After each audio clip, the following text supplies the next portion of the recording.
Madam President, facing challenges is hard. The bigger the challenge, the harder it is to face it, because facing a significant challenge always involves risk, always involves a little uncertainty, always involves effort, always involves cost, always involves inconvenience, always involves change. The most profound observation I ever heard about change is everybody's for progress, nobody's for change. In the 1930s, Europe, and particularly England, faced a challenge. They faced a challenge that was to their very survival. But for almost the entire decade of the 30s, England didn't face that challenge. They did not act, even though the data was overwhelming, even though the facts were compelling, even though their greatest parliamentarian, the greatest parliamentarian in English history, at least recent English history, continuously warned them. Winston Churchill spent a good part of the 30s warning his country about the dangers of the rise of Nazi Germany. But people didn't listen, and they didn't listen for much the same reason that I think people aren't listening now. Because it's hard to take on a new challenge. It's hard to take on something that will have a cost. It's hard to take on something that will entail risk. But ignoring warnings have consequences. In the case of the 30s in England and the ignoring of Winston Churchill's warnings, the consequences were 55 million people dead. Most historians believe Hitler could have been stopped in 1938, 1939. But instead of facing the challenge, people said it's too expensive, it's too inconvenient, it's too much of a change, we're exhausted from World War I, and that's perfectly understandable, but the consequences, Mr. President, were catastrophic. That's where we are today. We're facing a daunting challenge.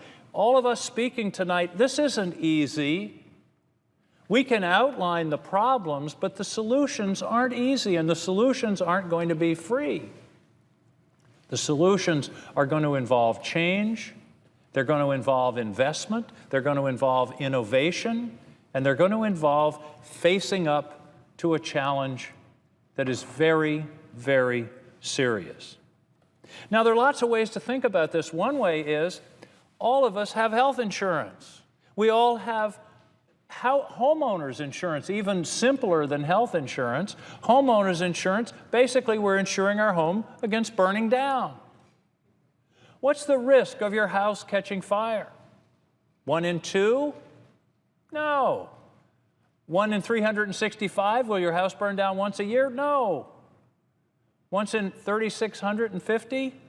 I suspect the risk is somewhere 1 in 10 or 20,000. But everyone in America, every family in America is paying an average of $800 or $900 a year to insure against a 1 in 10,000 risk.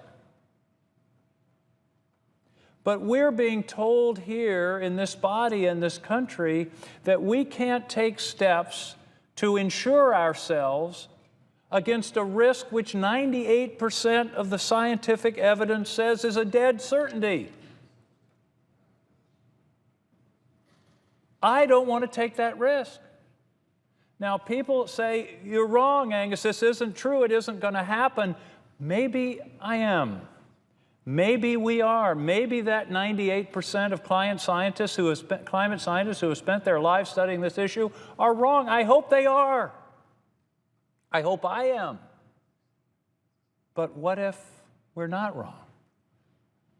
The consequences are almost unimaginable. Now, I myself, although I have a long history of involvement in environmental matters in Maine, I was a climate skeptic. I heard all the arguments about it, and I said, well, I don't really know whether this is true. You can argue it both ways. Until about 5 years ago, I ran across a little chart. And the chart, to me, answered the whole question. And here's the chart. This is 1 million years of carbon dioxide in the atmosphere. And we often hear, well, carbon dioxide naturally goes up and down in the atmosphere. Well, yes, it does. That's what these figures are. But for 800 or 900 plus thousand years, it ranged between 160 parts per million to about 250 or 275. That's the range. And then all of a sudden, you get up to the year 1000. It's still in the same higher range. And right here, 1860, when we started to burn fossil fuels in large quantities. And there it goes. And it goes to levels that we haven't seen on this planet for 3 million years. And the last time we saw 400 parts per million in the atmosphere of CO2, the temperatures were 12 to 14 degrees warmer, and the oceans were 60 to 80 feet higher. Now, this isn't politics. This isn't speculation. These are actual measurements based on the Greenland ice cores. This is what the CO2 concentrations were, and here we are at the beginning of the Industrial Revolution. Now, this chart, it seems to me, answers 2 of the 3 basic questions on this subject. The first question is something happening? Yes. Inevitably, you just can't look at this and say, this point and this point are so different, and this is 1 million years, something's happening. The second question about this whole issue is, do people have anything to do with it? This is when we started burning stuff. This answers that question. Of course people have something to do with it. It's just too weird a coincidence to say all of a sudden when we started to burn fossil fuels in large quantities and release them into the atmosphere and increase the CO2, it just happened to happen at the same time. One fellow I know said, well, it's volcanoes. I'm sorry, we didn't have an outburst of volcanoes in the 1850s and 60s. We had little fires all over Europe, all over America. We had steel mills. We had the beginnings of the Industrial Revolution. We've started to burn coal and later oil. This is what happened. Now, I remember I mentioned that there were 3 questions. 1, is something happening? Yes. 2, do people have anything to do with it? Yes.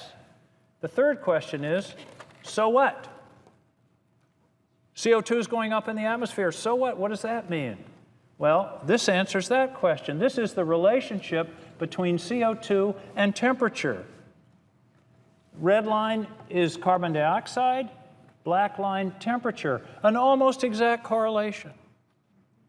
If the CO2 goes up in the atmosphere, and what are we're about 500,000 years, you can see CO2 goes up, temperature goes up. CO2 goes down, temperature goes down. So this is the answer to the third question, so what? The answer is temperature. Okay. One of the things that worries me, and the reason I'm here tonight, is some research that's been done at the University of Maine. We have a climate study at the University of Maine at Orono, a climate study center.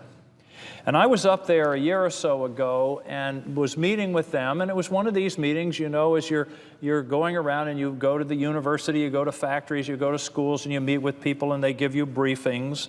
And I was listening to a briefing on climate change, but a word crept into that discussion that I hadn't heard before. And the word was abrupt.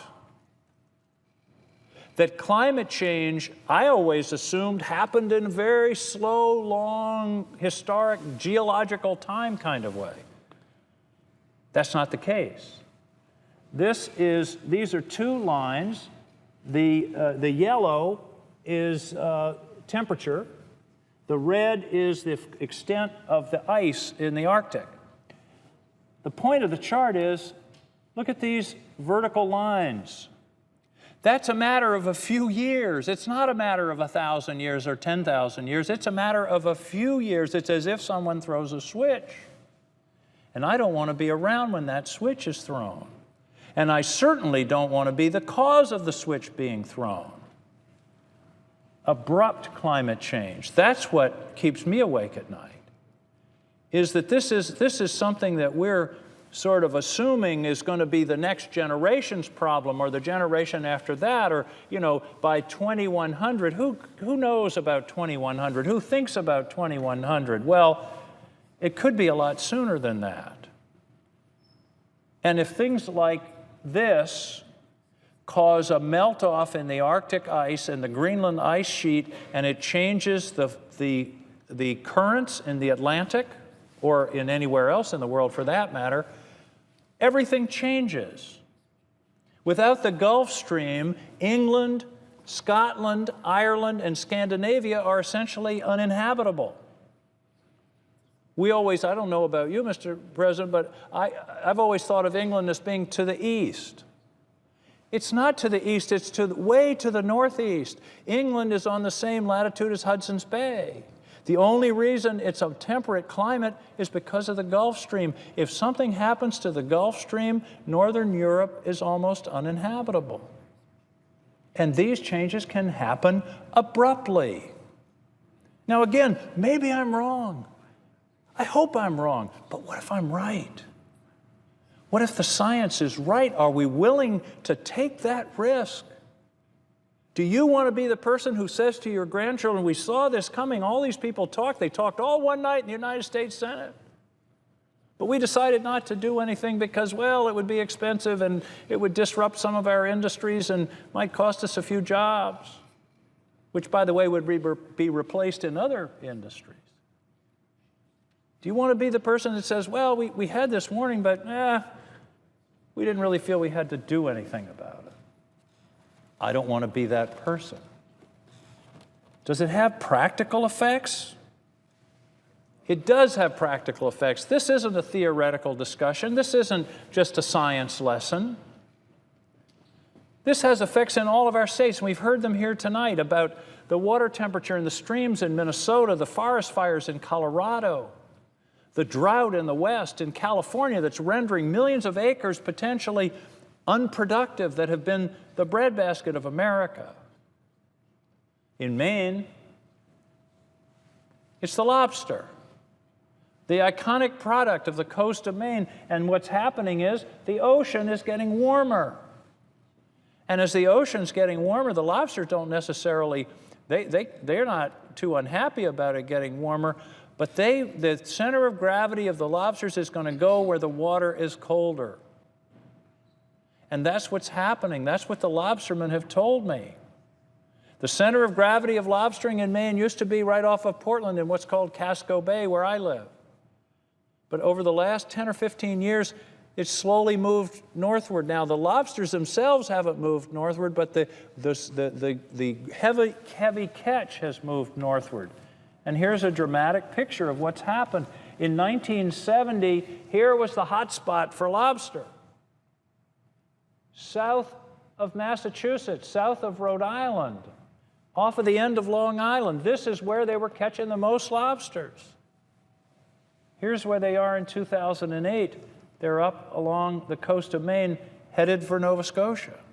This is the center of gravity of the lobstering industry. Now, people around here may not know what's happening in the climate, but the lobsters of Maine know it, and the green crabs and the shellfish and the moose and the deer and the trees. They know it because that's what's changing in my state. Another thing that's happening that I don't think it's been discussed tonight, and that is that the ocean is becoming a giant sink for all this carbon that's in the atmosphere.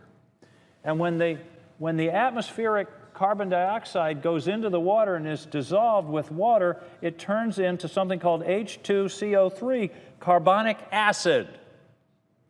And carbonic acid attacks shellfish and shells. They can't form their shells because the ocean is becoming acidic. This is a recent observation, and it's the result of the massive load of carbon that we've been putting into the atmosphere. Here's another practical result, and the President talked about this in terms of Boston. These are charts that show what happens if the sea goes up varying levels.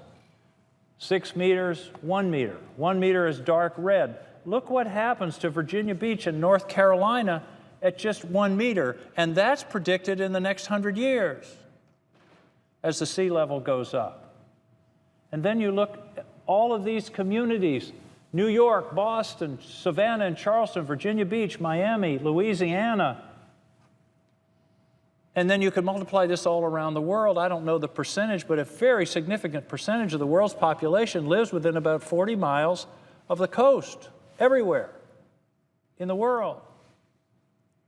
These are real consequences. And these are the kind of consequences that are unbelievably expensive and unbelievably destructive.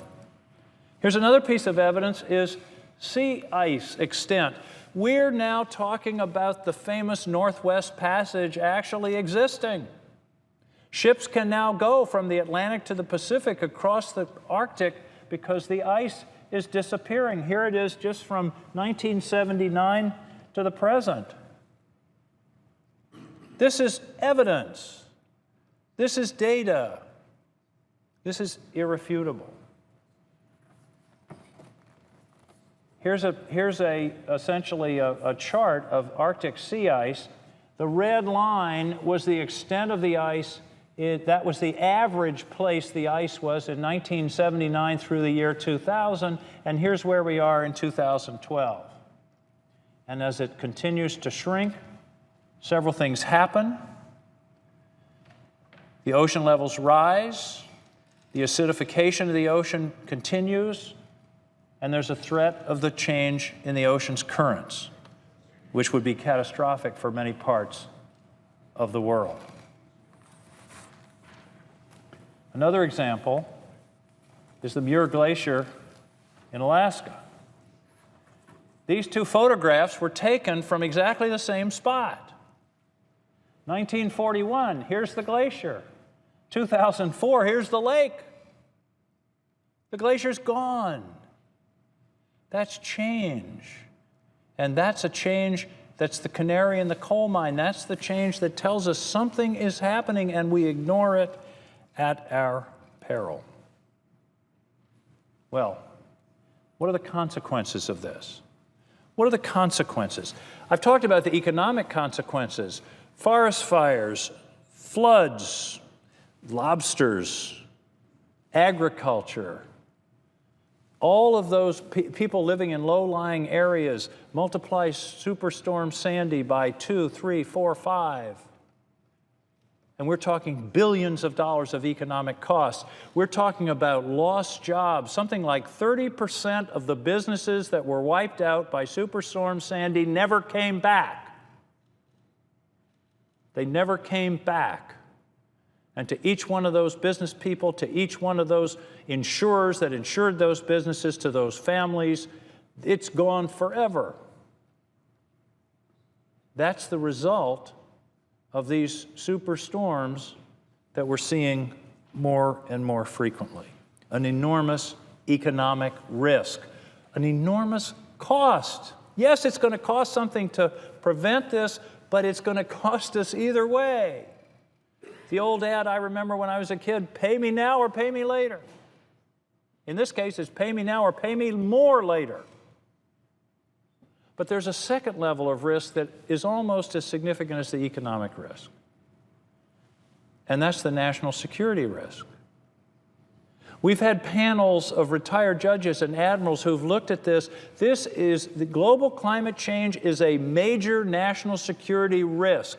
Why?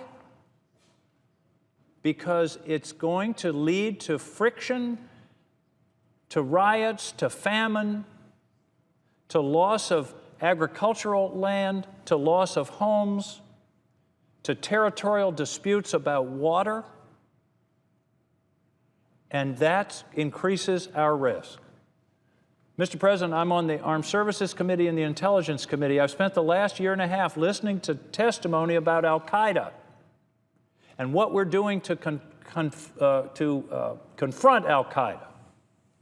And part of our strategy is to fight them and to kill them. But, Mr. President, we can't kill them all. It's like the Hydra. You cut off one head and two come back. What we have to do is get at the basis of why young people are joining an organization like that and change their lives. And this climate change, which threatens people's livelihoods, particularly in the developing world, is a grave threat to our national security because it generates the very people that are dangerous. The most dangerous weapon of mass destruction in the world today are large numbers of unemployed 20-year-olds who are angry and dispossessed and have no hope and are willing to take up arms against any authority that they can find. And unfortunately, that may be us. This is a national security risk. Water, I predict, will be one of the most valuable commodities of the 21st century. It's going to be something people fight about. It's going to be something that people get into wars about. Water is an enormously valuable commodity that global climate change threatens. Finally, on the question of what are the consequences, it's an ethical risk. It's an economic risk, a national security risk, but it's also an ethical risk. And another aspect of this that has struck me that isn't strictly related to climate change, but is related to our consumption of fossil fuels is, what right do we have in 2 or 3 generations to consume the entire production of fossil fuels that the world has produced in the last 3 or 4 or 5 or 10 million years? It reminds me of a dad sitting down at Thanksgiving dinner where all of his children are sitting around the table. Mom brings in the turkey, puts it in front of me. He says, "This is all mine. None of you get any. I'm going to take it." None of us would do that. But that's exactly what we're doing. We're saying this oil, this precious oil that's an amazing commodity that can do all kinds of different things, we're going to burn it up in about 200 years. And it takes millions of years to make it. And we're going to burn it all up. I think that's an ethical risk. Okay, I hate talking about problems and not talking about solutions. What are the solutions? Well, I believe in markets. I believe in free markets as the best way to allocate goods and services. But the market, in order to be efficient, has to be accurate, and it has to accurately reflect the true costs and price of the commodity. And right now, we're not paying those costs. The cost of climate change is not factored in to the cost of consuming fossil fuel. If you factor it in, then you have a free market, and people will make their decisions based upon their economic situation and also their commitment to the environment. But the real costs aren't factored in. Now, I'm old enough to remember when this debate took place in the 1970s when I worked here. But the debate then was about environmental law itself, and the debate was characterized as payrolls versus pickroll. I can remember that term, payrolls versus pickroll. And the idea was, if you clean up the water and clean up the air, it's going to put people out of business. We're going to lose jobs. Industry's going to run away. We can't possibly do it. Well, a man named Edmund Sixtus Muskie from the state of Maine didn't believe that. He was raised in a paper mill town on the Androscoggin River, one of the most polluted rivers in America. They used to say it was too thick to drink, too thin to plow. But Muskie didn't believe it. And Muskie stood in this body and fought for the Clean Air Act and the Clean Water Act. And here's the amazing thing. I was asked to do some research and to do a presentation about Muskie's environmental leadership, and I went back and looked at the record, and I couldn't believe my eyes, particularly in light of where we are here today, tonight, in this body and in this city. The Clean Air Act passed the United States Senate unanimously. In the midst of the debate, Howard Baker, the minority leader, the Republican leader, gave his proxy to Muskie. Can you imagine that happening today? It passed unanimously. Mr. President, we couldn't pass the time of day unanimously in this body. And yet it happened. And that brings me to a question that really puzzles me. How did this become a partisan issue? How did it come to divide us so cleanly along environmental lines? This discussion tonight is important, but it's all Democrats and people, Bernie and I, the two independents, Senator Sanders, a senator from Vermont, and I, the two independents. No people from the other party. I don't understand that. The leaders, the giants of the environmental movement in Maine when I was a young man were all Republicans. And when Ed Muskie got the Clean Air and the Clean Water Act passed through this body, it was with the support of the overwhelming majority, in the case of the Clean Air Act, all the Republicans, including very conservative Republicans. Senator Buckley from New York supported the Clean Air Act. I don't know how this or why this became a partisan issue. Maybe it was because it was invented by Al Gore. I don't know. But somehow it's become this divisive partisan issue. And Mr. President, it shouldn't be. This is our future that's at stake. This is our children and grandchildren's future. This shouldn't be a partisan issue. In my experience, if we can develop a common understanding of the facts, we can find solutions. They won't be easy, but they're there. Right now, the problem is we don't have a common shared understanding of the facts. So what are the solutions? The market is one. Innovation, as Senator Kaine from Virginia said, is another. There are ways to use electricity and generate electricity through innovation that will be much cleaner, support just as many, if not more, jobs, and help prevent this tragedy from befalling us. And by the way, it doesn't mean we can't burn coal. Coal is an abundant resource that we have in this country that is loaded with energy, but unfortunately it's also loaded with CO2 and other pollutants. So I think part of our commitment should be intense research on how to use coal efficiently, effectively, and cleanly. That should be part of the deal. We're not trying to put any region of the country out of business or control people's use of valuable resources, but let's use them in the most efficient and effective and environmentally safe way, and that can be done in part through innovation. I was a lobbyist in Maine 30 years ago. And one of the things I lobbied for was to get rid of pop-top beer cans.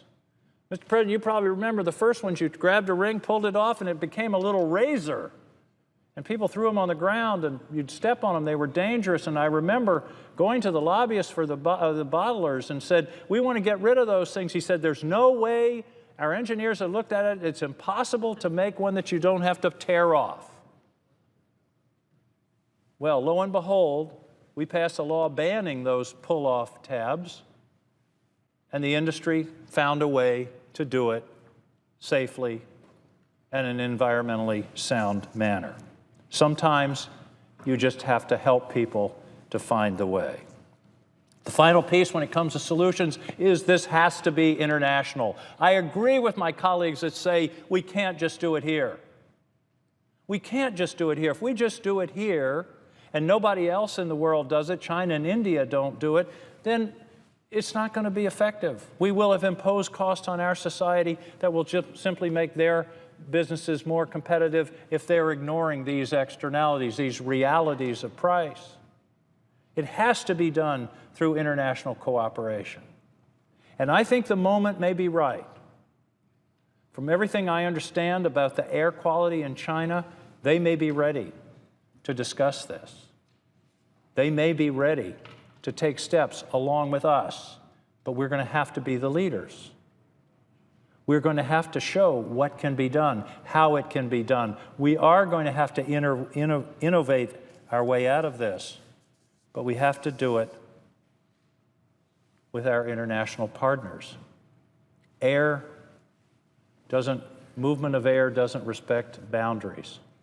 When Ed Muskie was promoting the Clean Air Act, he would take a globe. I understand, I don't think we're allowed to take props onto the floor of the Senate, but he would take a standard globe. Imagine I've got it here, and you know that everybody used to have in their library, and on a globe is a coating of shellac to make it shiny.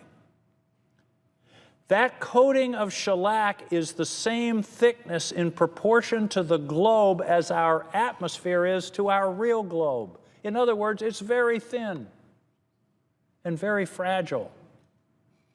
And we destroy it and threaten it at our extreme peril. Okay. I can boil it all down to one simple concept. This is a Maine concept. It's the Maine rototiller rule. For those of you from urban states, a rototiller is a device that you use to turn the ground in your garden. I guess it's a homeowner's plow, and it turns the dirt. And not too many people own rototillers, but enough do so that you can borrow one when you need it for that one day in the spring when you're going to put your garden in. And the Maine rototiller rule is very straightforward. When you borrow your neighbor's rototiller, you always return it to them in as good shape as you got it with a full tank of gas. That's all you need to know about environmental policy. Because, Mr. President, we don't own this planet. We have it on loan. We have it on loan from our children, our grandchildren, and their grandchildren. And we're borrowing it from them. And we have an obligation, a moral, ethical, economic, and security obligation to pass it on to those people in as good or better shape than we got it. And that's what this issue is all about. Mr. Chairman, I deeply hope, Mr. President, I deeply hope that we can put aside the partisanship and the arguments, agree on the facts, and then have a robust and vigorous discussion of solutions. It's not going to be easy. It's not going to be free, but it will make all the difference in the world to the people that we owe our best work to, the future of America and the world. Thank you, Mr. President.